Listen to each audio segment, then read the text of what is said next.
Hi, welcome to the Entertainment Monster. Today we're talking about King Arthur, The Legend of the Sword. This film opens May 12th in theaters. I got to see the advanced screening, and this is the spoiler review. So if you're not interested in watching the movie, or you don't care about spoilers and you want to know everything that happens in the movie, then keep watching. If not, then you might want to watch this after you've seen the movie. So, spoiler review. Uh, it's it's got a whole lot of other elements in this movie. It's got a superhero element where he's almost like He-Man. He gets this when he gets the sword. But I'll start at the beginning. So, King Arthur's father, he's a good king. He's noble. He's the good guy. And then you have his brother, Bradigan, I believe is his name. He's kind of like Scar from Lion King. He's jealous of his brother.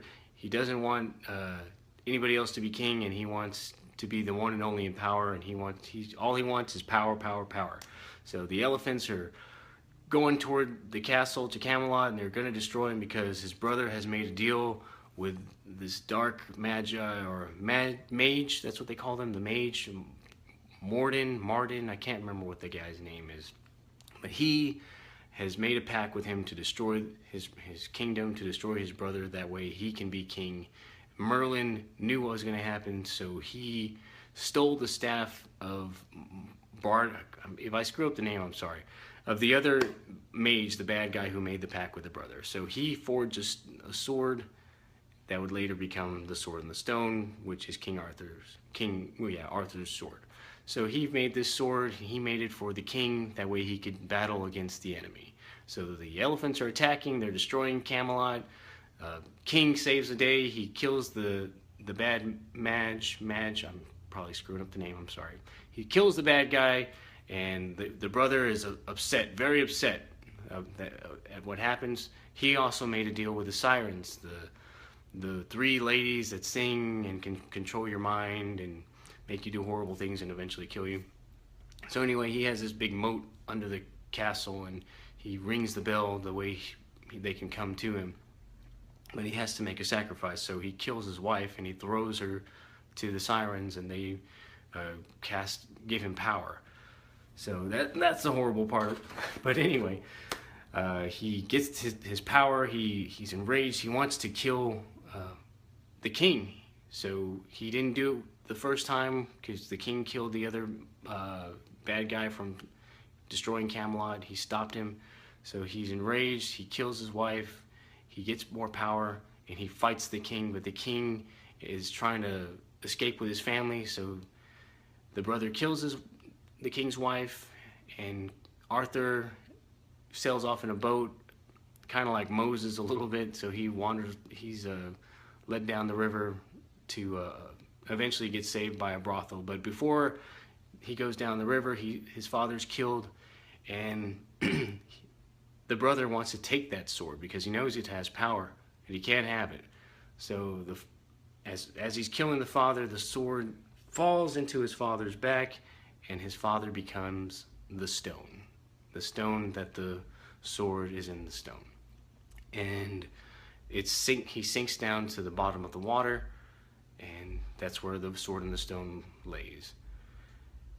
He can't go and retrieve the sword. He knows that, so he just leaves it there. He's happy with where he is, and he's happy with his power that he has. So Arthur ends up in a brothel, and he's trained. Well, he trains himself sort of to be a fighter. He's a smart guy. He's a businessman.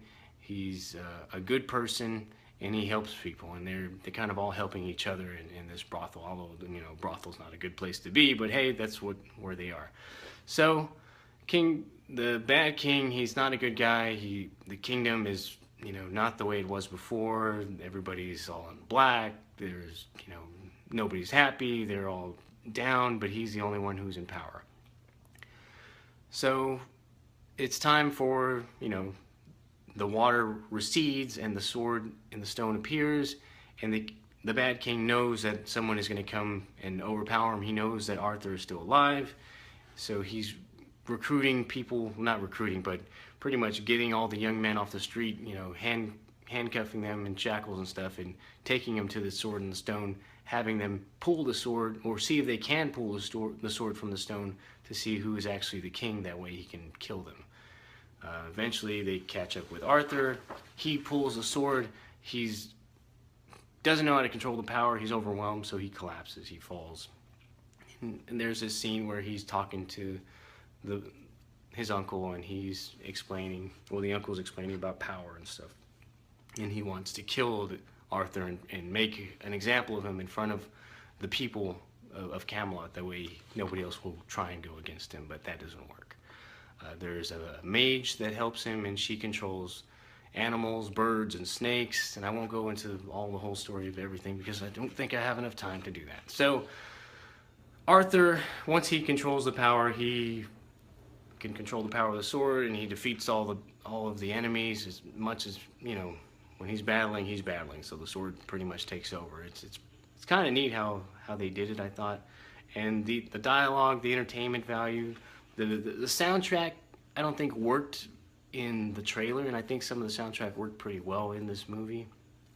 And then I guess I'll get back to the story. So, moving along, he finds his power. He doesn't want to confront the fact that he's king. He doesn't want to be king. He just wants to be the businessman that he's become, and he doesn't want anything to do with it. But eventually he gives into it, and he knows that he has to be the king, or else Camelot's just going to go even further down, because the brother is going to be even more powerful, and he realizes he has to stop it. So the battling scenes I thought were really awesome when he goes back and he's like, we're going to take Camelot, this is it. So he's in there, and they're fighting against the soldiers, and he just knocks them all down. There's dust everywhere.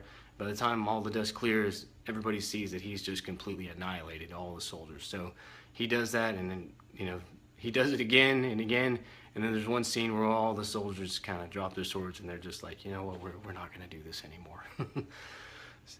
There's another scene, I guess the battle scene finally with the uncle, where he knows that the king is going to try and trick him.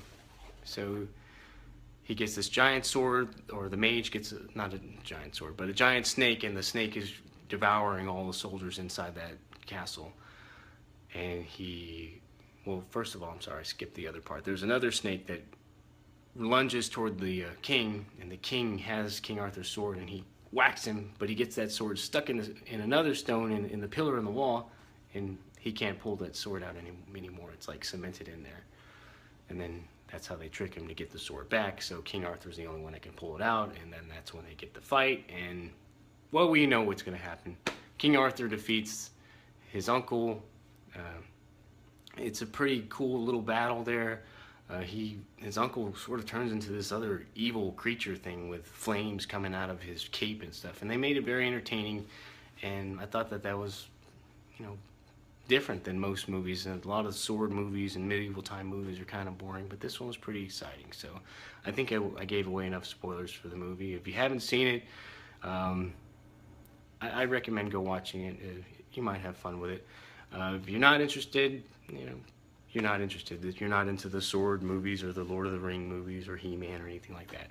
So anyway, thanks for watching. Let us know what you thought. Don't forget to subscribe, and see you next time. Bye.